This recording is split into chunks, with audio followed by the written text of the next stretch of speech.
Hi friends, I'm Christina with Ask a Montessorian, and I am coming to you guys from beautiful Prescott, Arizona in this magnificent hot tub. It's so heavenly. Anyhow, a lot of my friends have been making comments about discipline, so I am creating another video on discipline, and hopefully this will give you a little bit more insight than some of the other ones I've posted. But if you do get a chance to check out the other ones, they might help you as well. We're going to talk about 5 tips that you can use to normalize behaviors with your children in your home. One of the first things that you can do, and I say this a lot, but I'm going to say it again because it works. It really does. Model the behavior that you want to see in your children.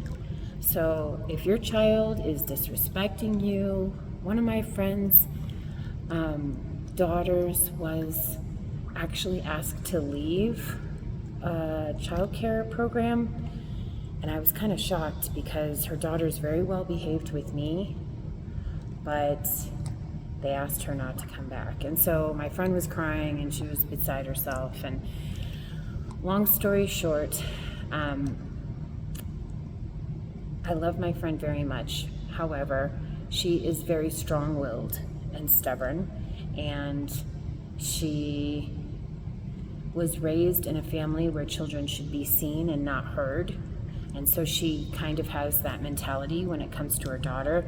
She wants her daughter to listen to her and not question her, and basically follow in line without,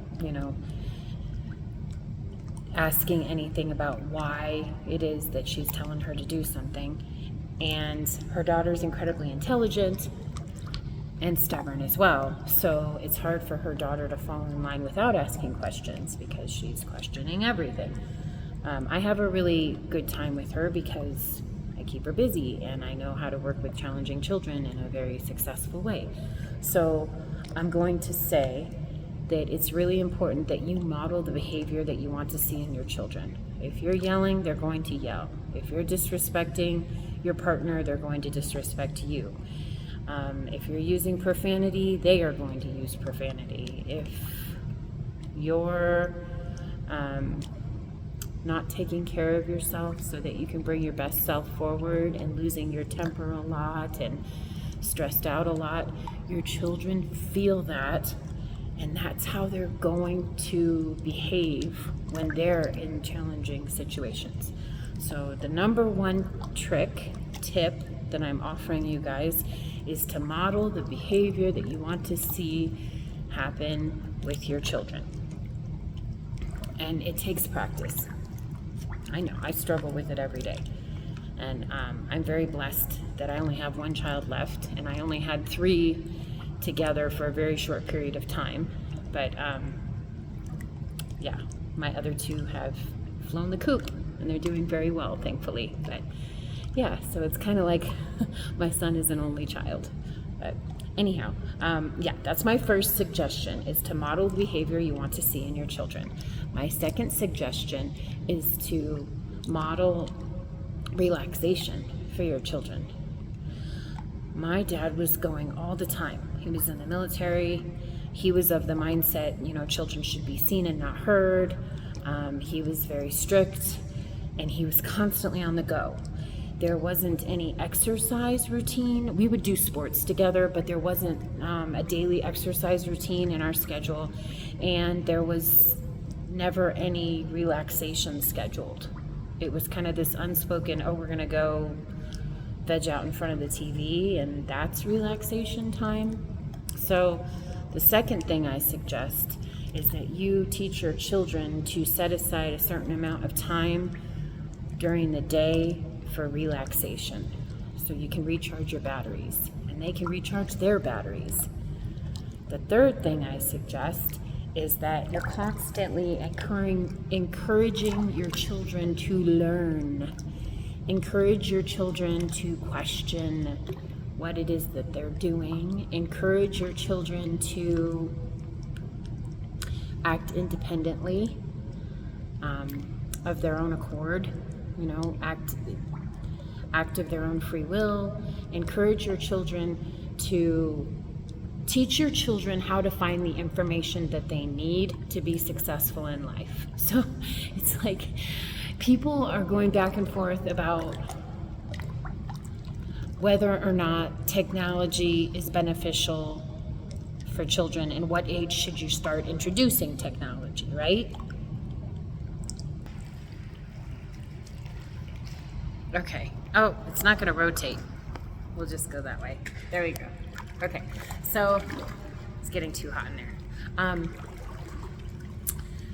The age-old question, especially in Montessori environments, is the parents want to know whether or not their children should be on tablets at 2 years old.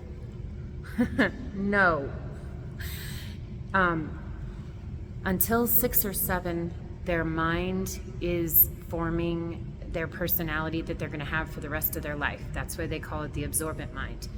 So you don't want to introduce something as abstract as technology unless at 5 or 6, because children develop at different stages. At 5 or 6, they're starting to do large projects and they need the technology in order to complete the research. So even in elementary, for 6 to 12-year-olds in Montessori, we only use technology as a resource tool for their projects, so they can look things up. So when I say the third tip is to encourage your children to keep learning, I'm constantly saying, did you Google that, Greg? And he gets a little frustrated because it's way easier for somebody to show you how to do it, right, than for you to have to figure it out on your own.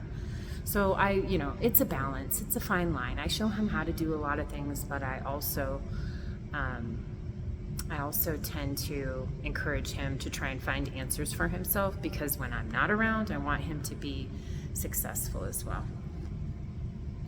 Let's see. The fourth tip kind of goes in line with the meditation, and that is encourage your children to exercise every day. They should be getting some movement in. They're going to have recess at school, potentially, and they're going to get some exercise there, which is wonderful. But if the family incorporates daily exercise, that's just as valuable as that relaxation time. And also look into incorporating meditation, mindfulness, into your meditation, into your relaxation time. That will really help them when they come across challenging situations as adults, and they won't seek alternative methods of getting endorphins, such as drugs, alcohol, anything that could hurt them in the long term. They won't rely on those things. If you establish a strong foundation for mindfulness and meditation and periods of relaxation and exercise, because you can get the same high from exercise that you can from those other substances. And once they realize that, they'll know that's a much healthier release. The fifth tip is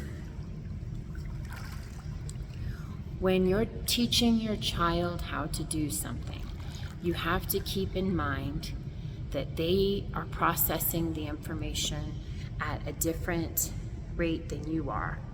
And I struggled with this because I was an honor student most of my life, and I think quickly, I figure things out quickly, and then I expect my children to do that. And my dad said, whoa, their processing time is very different than your processing time.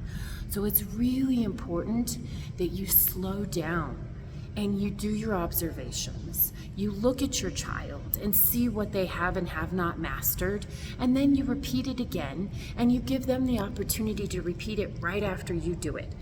And the reason I'm saying observation is because when you find out what it is that your child's totally crazy passionate about, their behavior will normalize so fast. Once I found out that Greg loved Ninja Warrior, he stopped having trouble in school. He stopped, struggling with getting work done. He stopped struggling with making friends.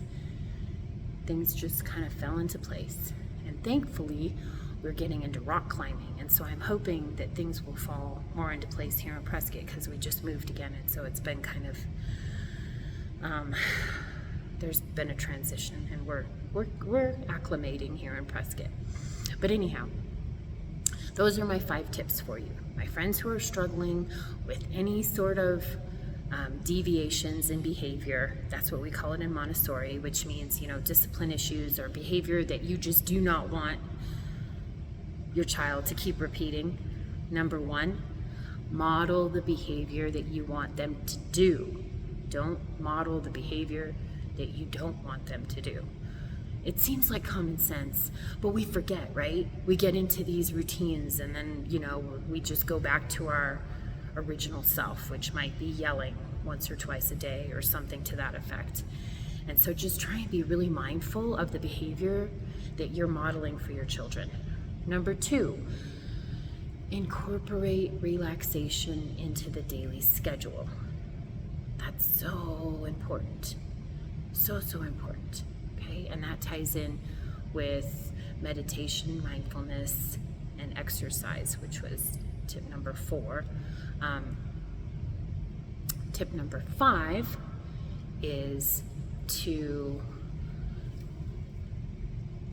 give your child lessons and be mindful of observations and how much time they need, whether or not they need repetition for those lessons, whether or not they need you to move slower and more carefully.